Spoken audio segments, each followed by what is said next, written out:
देखिए, पूरी दुनिया में चल रहे राष्ट्रीय व अंतर्राष्ट्रीय षड्यंत्रों के बारे में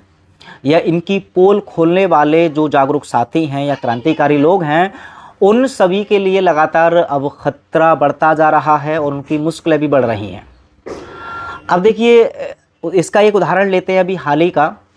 कि अब आपने देखा कि इनका जो एजेंडा है, नया वर्ल्ड ऑर्डर या इस तरह की बहुत सारी साजिशें, उन सब की जो पोल जब जब सोशल मीडिया पर या यूट्यूब पर खोलने का प्रयास किसी ने भी किया तो उनकी वीडियोस को हमेशा सेंसर कर दिया जाता है और उनको डिलीट कर दिया जाता है। हमारे भी कई सारे चैनल तक भी डिलीट कर दिए गए जब भी इस तरह के साक्ष्य इफेक्ट के साथ उनकी पोल खोली। और मेन स्ट्रीम मीडिया या टीवी मीडिया या इलेक्ट्रॉनिक मीडिया, वो सारी चीज़ें उनके पहले से ही कब्जे में हैं, तो उनके माध्यम से तो खैर लोगों तक सच्चाई इन लोगों की पहुंचनी ही नहीं है।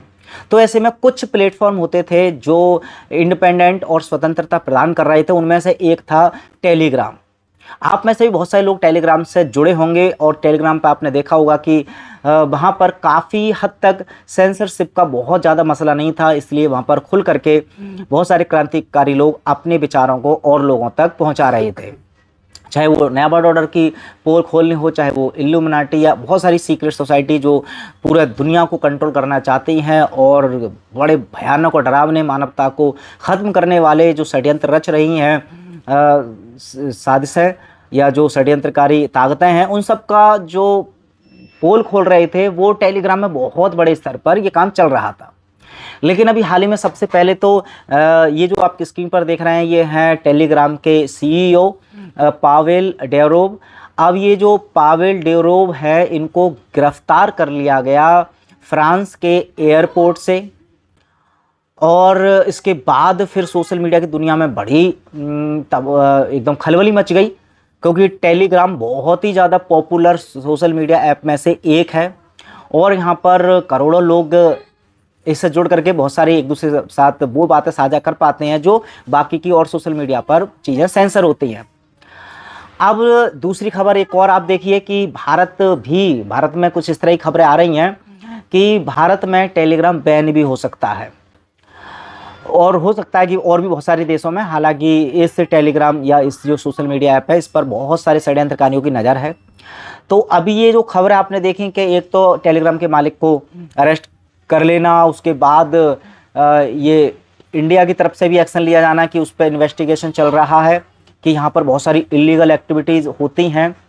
तो बैन करने की भी संभावना है। हालांकि रीजन देखिए, अब ये क्या कह रहे हैं कि टेलीग्राम चैनल पर बहुत सारे गैर कानूनी एक्शंस किए जाते हैं, बहुत सारे अपराध में ये जो टेलीग्राम है उसका योगदान है, इसीलिए इसको बैन या इसके जो मालिक को उसको गिरफ्तार किया गया है। लेकिन अब इसके पीछे की वो सच्चाई कोई नहीं बताएगा जो असली वजह है। असली वजह है कि ऐसा कोई भी प्लेटफॉर्म जो इनकी सेंसरशिप के अंदर नहीं आएगा, जो यदि अपने आप को स्वतंत्र रखने का प्रयास करेगा, उस प्लेटफॉर्म को ये चलने ही नहीं देंगे। अब अगर हम इनके इतिहास की बात करें टेलीग्राम के भी, तो जो टेलीग्राम के मालिक हैं,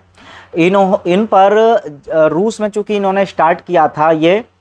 तो रूस में 2014 में इन्होंने रूस छोड़ दिया था। उसका कारण भी यही था कि जो वहाँ की मौजूदा सरकार थी, ऐसा मतलब मीडिया में या जो खबरों से है वो मुझे पता चला है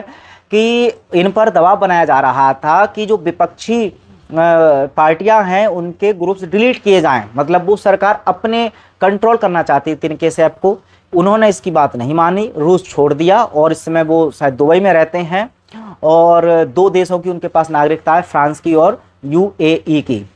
तो ऐसे में ये व्यक्ति भी क्रांतिकारी तो थोड़ा इसको कह सकते हैं। हालांकि बहुत ज़्यादा इनके बारे में खबर बाद में किसी पर्टिकुलर वीडियो में बात करेंगे। लेकिन ऐसे व्यक्ति को, जो व्यक्ति भाई मुख्य धारा से या इन षड्यंत्रकारियों की हाँ में हाँ नहीं मिलाएगा, उन सब का क्या हाल हो सकता है ये इस खबरों से माध्यम से पता चल सकता है। और अगर हम भारत की बात करें तो भारत में चलिए टेलीग्राम तो है ही, उसके अलावा और भी जितने भी सोशल मीडिया ऐप हैं, चाहे यूट्यूब हो, फेसबुक हो, इंस्टाग्राम हो, हर प्लेटफॉर्म को अपने कब्जे में लेने के लिए सरकार ने एक जो बिल है जो लगभग अब आ ही चुका है, वो है ब्रॉडकास्ट बिल। अब जो ब्रॉडकास्ट बिल के माध्यम से जो भी हम आप तक कंटेंट पहुंचाते हैं या बाकी के हमारे जैसे बहुत सारे यूट्यूबर या फेसबुक पे कुछ कंटेंट शेयर करते हैं, उन सब पर सरकार की नज़र होगी। यदि सरकार की जो पॉलिसी है, उनकी जो गाइडलाइन है, उनको अगर वो वायलेट करती है तो उन पर कानूनी कार्रवाई की जा सकती है। तो जाहिर सी बात है कि ऐसे में जो लोग ज़्यादा अच्छे से खुल करके बोल पा रहे थे इन षड्यंत्रकारियों के बारे में, उनकी पोल खोलना या सरकार की गलत नीतियों का विरोध करना अब आसान नहीं होगा।